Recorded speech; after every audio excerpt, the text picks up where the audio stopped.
For 18 years, I had been someone's wife. I was no longer sure if I had been happy for most of that time, or if I had simply convinced myself that enduring was the same as loving. Mark and I married young, full of plans and dreams. But life chipped away at us piece by piece. By the time our son Daniel graduated college, Mark and I were nothing more than two strangers sharing bills and a last name. Our house, once full of laughter, now echoed with silence. I cooked dinners he barely touched. He came home later and later, claiming work kept him, though I had stopped asking for explanations. The spark had burned out long ago, and I had accepted it. We were done. That's why, when the divorce papers were prepared, I felt relief. Sadness, yes, but mostly relief. Relief that this long chapter was ending. That soon, I could breathe again without walking on eggshells. But 1 week before the signing, just when I thought nothing between us could shock me anymore, life dropped a betrayal so deep into my lap that I felt my very bones ache. It was a Wednesday afternoon. The kind of ordinary day when you don't expect your world to shatter. I was folding laundry, mundane, repetitive, safe, when I heard laughter outside. At first I smiled. Daniel sometimes stopped by with Anna, his wife, and they would sit in the backyard with Mark. But as I walked closer to the window, that smile faded. It wasn't Daniel. I pulled the curtain just enough to peek out. There they were, Mark and Anna, standing too close. Their body language said what their mouths didn't. He leaned toward her, whispering something that made her giggle in a way that felt wrong. Not the laugh of a daughter-in-law with her father-in-law, but the laugh of a woman enjoying forbidden attention. His hand touched her arm lightly, and she didn't pull away. In fact, she tilted her head, brushing hair from her face with a smile I had never seen directed at my son. I froze. My throat tightened. No, it can't be, I whispered to myself. But my gut screamed the truth. Something was happening. Something I wasn't supposed to see. The next 24 hours were torture. Every glance at Anna's name in our family chat, every mention of her by Daniel, felt like a knife. My mind tried to reason. Maybe I misunderstood. Maybe Mark was just being friendly. But the image of them together outside replayed again and again. I needed to know. So the next evening, when Mark said he had errands to run, I made a choice. I followed him. My hands shook as I gripped the steering wheel, staying a few cars behind. My heart pounded louder with every turn. Then, he pulled into the parking lot of a cheap motel. My stomach dropped.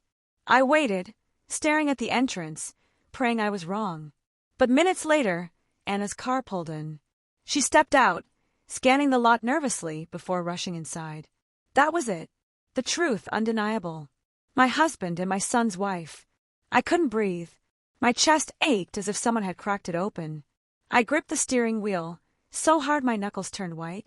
Tears spilled down my cheeks as the reality settled. They weren't just betraying me. They were betraying Daniel, too. I sat in that car for hours, watching the motel, feeling pieces of myself break away. When Mark finally came home that night, his shirt wrinkled, his eyes avoiding mine, I pretended not to notice. I served him dinner. I smiled faintly. I asked him how his errands went. He lied, and I nodded, pretending to believe. But inside, something changed. I realized that if I exposed them immediately, Daniel would be destroyed. He loved Anna. He trusted her. And to find out that not only she, but his own father had betrayed him, it would ruin him. So I made a decision. I wouldn't scream. I wouldn't confront. I wouldn't destroy the family in one blow. Not yet. Instead, I would pretend. I would watch. I would listen. I would gather every ounce of proof. And when the time came, I would decide how to use it. The following days were hell. I had to look Anna in the eye at family dinners, knowing what she had done. I had to sit across from Mark, listening to his shallow conversations, pretending I didn't know the truth. Every smile felt like a mask glued to my face. My voice shook every time I laughed at a joke. I felt like a ghost in my own life. But pretending gave me time to think, time to plan. And in that silence, I realized something. I wasn't just a victim. I had power. They thought they were smart, sneaking around behind my back. But I knew. I had the truth. And sooner or later, I would decide how to use it. The hardest part was seeing Daniel. He adored Anna. He spoke about her with such pride, such love, it made my chest ache. And when she came over, she played her role perfectly, sweet, caring, respectful. But I saw it now. I noticed the small smirks she gave Mark when she thought no one was watching, the way she avoided my eyes, the tension when I brushed past her in the kitchen. One evening, as we cleaned up after dinner, she smiled at me. "Thank you for the meal, Mom," she said sweetly. But her eyes betrayed her. It was the smile of someone who knew she held a secret. Pretending became heavier with each passing day. The lies piled up like bricks on my chest. At night, I lay awake, replaying every moment, every laugh, every touch I had seen between them. One night I broke. I sat alone in the dark, gripping a glass of wine, whispering to myself, "How did it come to this? How could my husband, the father of my son, destroy us like this? And Anna, how could she?" For the first time, I wanted to expose them, to scream, to tear it all apart. But then I thought of Daniel, and I stopped myself. I decided that if they wanted to play games, I would too. I began keeping a journal, writing down dates, times, and small observations. I didn't confront them, but I let myself collect the truth piece by piece. I also started acting differently, more confident, more independent. I stopped cooking for Mark every night. I stopped asking him about his day. Slowly, I became colder yet calmer. He noticed, and I could see it unsettled him. The day of the signing came. Mark sat across from me in the lawyer's office, looking tired but smug, as if he had won something. He had no idea I knew. I signed the papers, sliding them across the table without a word. It was over. Legally, at least. But inside me, I knew this wasn't the end. It was only the beginning. In the weeks that followed, I never revealed what I knew. Not yet. I watched them both, calm on the outside, storming on the inside. Anna avoided me more. Mark looked at me with confusion, maybe even guilt. But I stayed silent, because silence, I realized, was my power. I wasn't weak. I wasn't broken. I was a woman who had endured betrayal and walked away stronger. And when the time was right, when Daniel was ready, when it would cause the least damage, I would decide how to finally use the truth I carried. For now, I let them think they had fooled me. For now, I pretended. But one day, they will know exactly what they did. And they will pay. After the papers were signed, I thought freedom would feel like fresh air after a storm. And in many ways it did. I moved into a smaller house, decorated it the way I wanted, and slept in a bed where I didn't feel like a stranger. But the betrayal still lived inside me. Every time I saw Daniel and Anna together, smiling, holding hands, my chest tightened. He had no idea. He was living in a lie that I carried silently for him. One afternoon, I went grocery shopping and ran into Mark. We hadn't spoken since the divorce. He looked older, more tired. His hair was grayer, his shoulders hunched. He tried to smile. "How are you?" he asked, as if we were old friends. I wanted to spit the truth in his face, to tell the woman at the cash register what he had done with his son's wife. But I didn't. I just smiled politely and said, "I'm doing better than ever." And I walked away, leaving him standing there, speechless. Anna avoided me more and more. At family dinners, she wouldn't hold eye contact for long. When Daniel spoke proudly about their plans for the future, she smiled nervously, her hands fidgeting under the table. I wondered, did she fear I would expose her? Did she think I held her marriage in my hands like a fragile glass? She was right. I did. One night, Daniel and I had dinner together without Anna. He seemed tired, distracted. After a few glasses of wine, he sighed. "Mom, do you ever feel like people change? Like they're not the same person you married?" My heart skipped. Was he talking about Anna? Was the truth already cracking through? I wanted to tell him everything, but I bit my tongue. Instead, I reached across the table and said softly, "Sometimes people do change, Daniel. But you're strong enough to face anything." Weeks turned into months. Keeping the secret felt like carrying a heavy stone in my chest. I replayed the motel scene in my mind over and over. Some nights, I asked myself if I had made the wrong choice by staying silent. Maybe Daniel deserved to know. Maybe silence was just another form of betrayal. But then I would see his smile, his hope, his plans for the future, and I would stay quiet. The first real sign came one Sunday afternoon. Daniel and Anna came over for lunch, but they argued in whispers in the kitchen when they thought I couldn't hear. "Why are you always so distant lately?" Daniel asked, his voice tight. "I'm not distant," Anna snapped. "You're imagining things." But I saw the fear in her eyes. The guilt was eating her alive. One evening, Mark showed up at my new house. I didn't expect it. He stood at my door, hands in his pockets, eyes heavy. "I just wanted to see how you were doing," he said. I almost laughed. After everything, he wanted to check on me? "You lost that right a long time ago," I said firmly. "Don't come back." I closed the door in his face. My hands trembled, but I felt powerful. At another family dinner, Anna drank too much wine.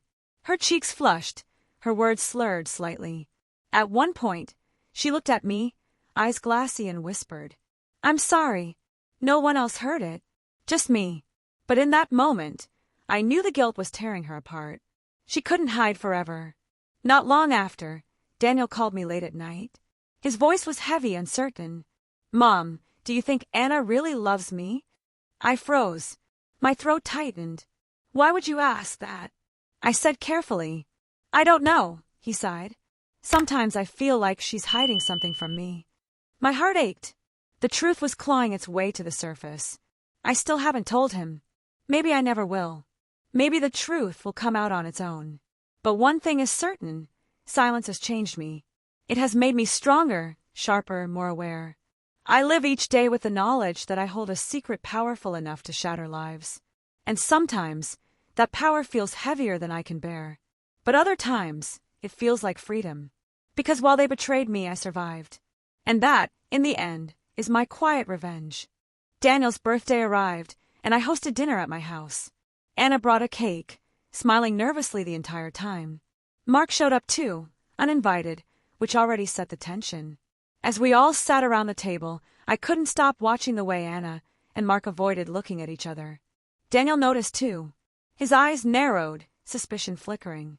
That night, for the first time, I saw Daniel watching his wife instead of celebrating. Daniel called me late 2 nights later. "Mom, I can't sleep," he confessed. "Something feels wrong in my marriage. I can't explain it, but I feel like she's not fully with me." I wanted to hold him through the phone. I wanted to scream the truth. But instead, I said, "Trust your instincts, Daniel. They're rarely wrong." My silence was becoming unbearable. One afternoon, Anna stopped by my house alone. She looked pale, her hands trembling as she held her coffee cup. "I know you hate me," she said suddenly, her voice breaking. I froze. She had never acknowledged it before. I made mistakes," she whispered. "But please, don't tell Daniel. It will destroy him." Her tears fell fast. And for the first time, I saw her not as the villain, but as a weak, guilty woman who knew her world was built on lies. Mark called me out of the blue. His voice was heavy, almost desperate. "I regret what happened," he said. "It was a mistake, just a stupid mistake. Anna came to me when I was lonely and—" "Stop," I interrupted. "Don't you dare try to excuse what you did. You didn't just betray me. You betrayed your own son." The silence on the line was deafening. Then he hung up. Daniel came over one evening, restless. "Mom, do you ever think Dad regrets the divorce?" he asked suddenly. I hesitated. "Why are you asking?" He shrugged, looking away. "Anna mentioned once that Dad seemed sad, almost guilty." The word guilty hit me like a punch. Daniel was circling closer to the truth, even without knowing it. The next weekend, Daniel and Anna visited. While Daniel helped me fix a leaky faucet, Anna went outside to take a call. I didn't mean to eavesdrop, but the window was open. Her voice shook. "I told you not to call me anymore," she hissed. I didn't hear the other side of the call, but I knew. It was Mark. Minutes later, Anna came back inside, her smile forced, her hand shaking. One night, Daniel asked me directly, "Mom, do you know something about Anna? Something you're not telling me?" My throat dried. My palms sweated. My heart pounded, so loudly I thought he could hear it. I forced a calm smile. "No, Daniel. Why would you think that?" But the way he looked at me told me he didn't fully believe my answer. Anna showed up again at my door, this time panicked. "He's going to find out," she cried. Daniel is suspicious. Please, I'm begging you, don't tell him. Her mascara ran down her cheeks. She looked nothing like the confident woman who once smiled at Mark in my backyard. She was unraveling, and part of me felt satisfaction watching her crumble. One evening, Daniel confessed over dinner. Sometimes I feel like my whole marriage is a lie. The words pierced me. My chest ached, my stomach churned. I reached for his hand and whispered, Daniel, whatever happens, you'll survive it. You're stronger than you think. He nodded, but I saw the pain in his eyes. Now, the weight of a secret feels unbearable. I see my son drowning in doubt, his wife drowning in guilt, and my ex-husband trying to crawl back into relevance. Every day, I ask myself the same question. Is protecting Daniel worth carrying this truth forever? Or would telling him, shattering his world, be the kinder choice? For now, I remain silent, but the storm is coming. I can feel it.